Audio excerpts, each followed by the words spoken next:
A Secretaria da Saúde do Ceará está convocando as prefeituras para garantir a logística de imunização contra a Covid-19 em todo o estado. A meta é que seja feito um novo registro dos vacinadores nas unidades de saúde no sistema de cadastro de permissão de acesso do Programa Nacional de Imunizações. O estado do Ceará já vem se preparando há algum tempo para iniciar a vacinação de Covid-19 em todo o estado. E esse momento nós estamos nos preparando para cadastrar todos os estabelecimentos de saúde que vão realizar a vacinação de Covid no estado. Para isso é necessário ter um acesso, uma permissão para inserir os dados da vacinação no novo programa que o Ministério da Saúde desenvolveu, que é o novo CIPNI, que é o Sistema de Informações do Programa Nacional de Imunizações. Então, o operador, aquele vacinador que vai ser responsável por inserir as informações diárias sobre a vacinação de Covid, ele precisa ter esse cadastro. Então, a Secretaria da Saúde do Estado do Ceará preparou um tutorial bastante simples de como é que ele faz esse cadastro e como inserir as informações nesse sistema oficial. E o governo do Ceará já comprou 8 milhões de seringas e agulhas para a vacinação contra a Covid-19 e garantiu 147 câmaras refrigeradoras para o armazenamento das doses desta vacina. O estado solicitou ainda doses de imunizante às farmacêuticas americana Pfizer, a alemã BioNTech, da Coronavac, reproduzida no Brasil pelo Instituto Butantan, e da Oxford AstraZeneca pela Fiocruz. Quem está aqui no estúdio com a gente para falar sobre a eficácia da vacina é o médico pesquisador da Fundação Oswaldo Cruz, doutor Odorico Monteiro. Boa noite, obrigado pela presença. Cristian, eu que agradeço. Como é que vai funcionar esse esquema vacinal da dose contra a Covid aqui no Brasil? É uma dose só? Só uma serve de imunização? Porque a vacina, inclusive, que vai ser distribuída por vocês, ela prevê 2 doses, né?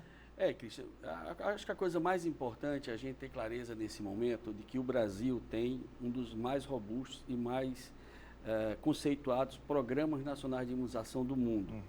Nós temos uma larga experiência em vacina. Esse sistema tripartite envolvendo a União, os estados e os municípios é fundamental para garantir a capilaridade de todo esse processo de vacinação. Infelizmente, eu acho que o modelo institucional que se deu do governo federal no enfrentamento da pandemia, com esse processo, inclusive, de negacionismo estabelecido, atrasou, de certa forma, a forma como o Brasil está enfrentando a questão da vacinação. A gente de referência virou lá... Estamos na lanterninha. Na lanterna. Mas agora, eu acho que esse esforço feito pelos estados, esse esforço feito pelos municípios, possa compensar agora frente a esse desafio, que é não só do Brasil, mas esse é um desafio global, esse é um desafio do planeta. Nós estamos falando em 8 bilhões de pessoas. E que nós vamos, durante todo o ano de 2021, não vamos produzir 8 bilhões de vacina. Então é importante a gente entender que nós podemos entrar em 2022 nesse processo de vacinação. Por isso que eu não tenho dúvida que tanto a vacina nossa, da Fiocruz, com a parceria com a AstraZeneca, em parceria com a Universidade de Oxford. Inclusive, é importante a gente ressaltar que essa vacina da AstraZeneca, a AstraZeneca abriu mão dos seus lucros, a Universidade de Oxford abriu mão dos royalties, porque está dentro do esforço global de garantir vacina para os países pobres, inclusive. Então, isso é muito importante. E o Instituto Butantan, que são 2 grandes institutos que têm tradição na produção de vacina no Brasil, com a Coronavac. Eu acho que chegando a vacina do Brasil, autorizada pela Anvisa, nós vamos sim começar o processo de vacinação e garantir o maior número de brasileiros e brasileiras vacinados. Aqui a Secretaria fala ali para fim de fevereiro. Aí eu queria só reforçar novamente com o senhor, são 2 doses delas, são necessárias 2 doses? Todas as vacinas são 2 doses. O que está se discutindo hoje, é isso que nós estamos inclusive defendendo, que o Ministério não pode tomar nenhuma decisão unilateral. Esse é um esforço que está acontecendo no mundo todo, mas tem que, acima de tudo, envolver a comunidade científica, envolver as entidades, tipo a Sociedade Brasileira de Geriatria, que tem foco na vacinação dos idosos, a Sociedade Brasileira de Imunologia, que é uma sociedade importante, que tem acompanhado todo esse debate, a Sociedade Brasileira, que estão envolvidas no processo, os conselhos, o Conselho Nacional de Secretários de Estado, o Conselho Nacional de Secretários Municipais, as indústrias que estão envolvidas no processo, para negociar. O que está se discutindo é o seguinte: eu tenho poucas doses, eu preciso vacinar a população e já na primeira dose ela estabelece imunidade. Então, eu não posso alargar esse processo do prazo entre a primeira e a segunda dose. Então, esse é um debate que está sendo feito, mas ele tem que ser feito à luz da ciência, à luz da produção científica. Não pode ser uma coisa, eu acho que vou fazer. Por isso que a gente entende que, nesse momento, esse é um debate que está acontecendo em vários países, né? Mas vários países já estão fazendo nessa perspectiva da primeira e da segunda dose, e nós defendemos as duas doses, que é isso que é preconizado os estudos que foram feitos e pela garantia da segurança e eficácia das vacinas. Dorico, assim como aconteceu no início da vacinação contra a gripe, a H1N1, tem uma série de dúvidas da população. Tem gente que diz que não vai se vacinar. Colegas médicos seus, inclusive, garantem e afirmam que não vão se vacinar nessa primeira fase. Por que isso está acontecendo? A primeira coisa que eu aconselho a esses colegas médicos que estão querendo negar a importância da vacina é estudar um pouco. É cunho político, na sua opinião? Eu acho que há uma tentativa de um setor da sociedade brasileira querer ideologizar a pandemia. Isso não é à toa que o Brasil, nós estamos chegando a 200, passamos 200 mil e estamos chegando a 1.000 óbitos por dia novamente, que isso para mim é assim de cortar coração.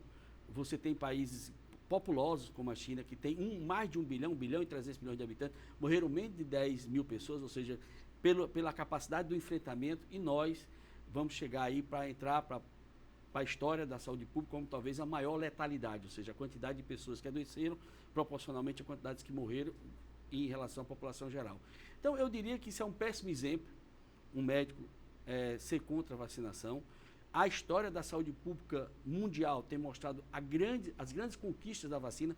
Não podemos esquecer que a varíola produziu várias pandemias na história da humanidade e foi erradicada graças à vacina. Então, com certeza, assim como a gente teve grandes conquistas com a H1N1, inclusive produzindo vacina todo ano, porque tem a mutação do vírus da gripe, todo ano a gente produz a vacina para aquela cepa específica.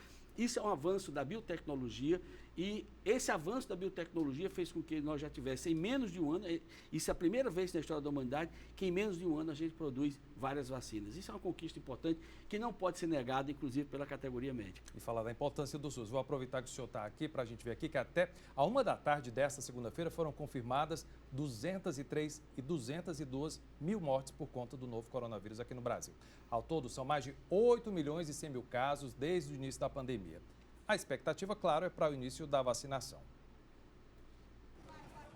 Nas ruas, é grande a expectativa da vacinação dos brasileiros contra o novo coronavírus. Após o anúncio de eficácia da imunização divulgado pelas grandes fabricantes das vacinas, fica à espera de quando vai começar a vacinar. Sexta-feira, tanto a Fiocruz como o Butantan deram entrada na Anvisa, solicitando a utilização das vacinas de forma emergencial. Pelo que eu vi, a Anvisa já trabalhou e pediu mais documentos do Instituto Butantan. Do ponto de vista da Fiocruz, não houve necessidade de mais documentos. Então, eu acredito que isso vai ser liberado, né, para um uso emergencial. E nós vamos ter essas vacinas. Segundo a Fundação Oswaldo Cruz, a previsão é vacinar 65 milhões de brasileiros nesse primeiro semestre e outros 65 milhões no segundo semestre do ano. No Brasil, já são mais de 200 mil mortos. No Ceará, mais de 10 mil. Serão necessárias 2 doses da vacina, que vai começar pelo grupo de risco, com idosos, profissionais de saúde, indígenas e pessoas mais vulneráveis. Eu acredito que em fevereiro, início de fevereiro, a gente está recebendo, esses grupos vão receber essas vacinas. E toda uma logística já preparada para, de fato, distribuir. O Brasil tem uma experiência grande no sentido de distribuir um número muito grande de postos de vacina. Então, eu acredito que em fevereiro a gente começa essa vacinação. Aqui no Ceará, a Secretaria de Saúde afirma que está preparada para começar a vacinação. E essa preparação acontece ao mesmo tempo em que é necessário manter todos os cuidados para evitar uma nova disseminação no número de casos.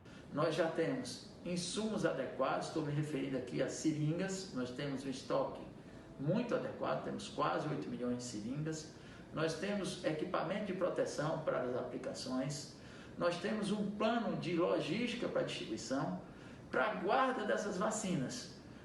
O Estado disponibilizou a renovação desses refrigeradores para que todas essas regiões possam fazer a guarda da vacina e executar o plano de vacinação. As medidas restritivas de combate à doença foram mantidas. O risco de uma nova onda de infecção é grande, por isso, não dá para relaxar nos protocolos sanitários e é necessário continuar com os cuidados para evitar aglomerações, enquanto se espera pela vacina. Usar máscara é fundamental para a sua proteção e para a proteção da população de mais risco. Obedecer os protocolos sanitários. As grandes aglomerações têm acontecido em bares, em restaurantes, durante o período noturno e em festas, muitas vezes clandestinas. Não é um comportamento adequado para quem quer que o Ceará continue a manter sua economia vigente. Não dá para relaxar. Enquanto isso, o ministro da Saúde, Eduardo Pazuello, hoje lá em Manaus, que a gente sabe que está numa situação para lá de complicada, falou que o Brasil vai ter sim vacina no dia D e hora H. Fica a mercê do que ele acha que vai ser esse dia D e hora H. Quem está com medo da vacina, doutor Dorico? O que é que o senhor diz? Eu sempre... Fala lá, pessoal de casa, Eu sempre coordenei várias campanhas de vacinação, fui secretário municipal de saúde 20 anos, e tudo que a gente deve na conquista da saúde pública em relação às vacinas, tudo deve ser motivo para vacinar, nenhum motivo para não vacinar. Por isso, acreditem na saúde pública, acreditem na ciência e acredite que vacina salva as vidas. Eu acho que isso é muito importante.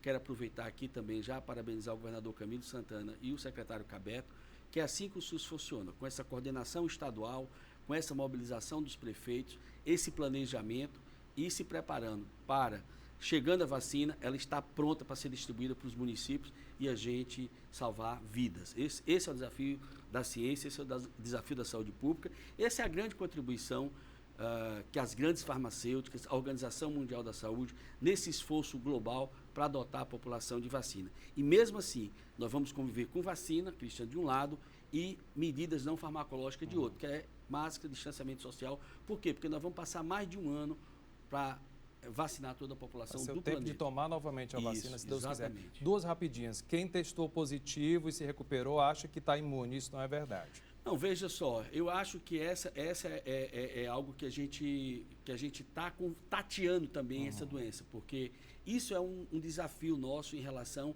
ao tempo que a gente produz a imunidade, o que a gente chama de a imunidade natural da doença, tá certo? Evidentemente que eu acho que a prioridade vai ser para as pessoas que não tiveram a doença, isso vai estar nos protocolos, porque a grosso modo, nós estamos tateando exatamente isso. Então, nós estamos tendo casos de reinfecção, sim, esses casos estão sendo estudados. Tem a questão também de aparecimento de novas cepas, que é o que está acontecendo na Inglaterra e já está sendo evidenciado aqui no Brasil. E, em alguns casos, por exemplo, no caso da vacina da gripe, a gente vacina todo ano. Por quê? Porque todo ano tem uma nova cepa e nós temos que preparar a vacina para aquela cepa específica. Por isso que eu estou dizendo, a gente tem que acompanhar esse debate e a ciência vai iluminando como é que a gente se conduz frente à questão das vacinas e da população. Sem esquecer de que o mais importante é não negar a ciência e a vacina. Eu acho que isso é fundamental. E no caso do Brasil, nós temos que ressaltar a importância do Sistema Único de Saúde para esse processo. Imagine, Cristian, o que seria desse país, com a situação dessa pandemia, se não fosse o esforço, o hercúleo de milhares de trabalhadores da saúde do país e um sistema único como esse que a gente tem, que tem garantido assistência a toda a população. Só mais uma rapidinho também, quem testou negativo não quer dizer, por exemplo, que está vacinado, porque o povo testa negativo e esquece de usar máscara, esquece todas as medidas por de isso controle. Exatamente, por isso que a gente tem que entender que mesmo aquelas pessoas que tiveram a doença, elas têm que manter todas as medidas de controle, porque ela está se protegendo também, ao mesmo tempo, porque até depois da vacina. Porque enquanto a gente não tiver tudo esclarecido e o maior número de pessoas imunizadas, que é o que a gente chama de imunidade de rebanho, e redução do contágio, a gente tem que manter o tempo todo medidas farmacológicas, que é essas que a gente chama de assistência à população, no caso da vacina, mas também as medidas não farmacológicas, que são aquelas que mais salvam. O exemplo que a gente está vendo dos países asiáticos que acreditaram na doença e não negaram a ciência, fizeram essas medidas, conseguiram ter a menor letalidade, ou seja, a menor quantidade de óbito. E a Europa, que mesmo agora vacinando, alguns países estão ao mesmo tempo vacinando e fazendo lockdown para reduzir o contágio e garantir o enfrentamento da doença com a redução da mortalidade. Porque o maior objetivo nosso é a redução da mortalidade. Perfeito. Obrigado pela presença mais uma vez, volte sempre. Eu que agradeço.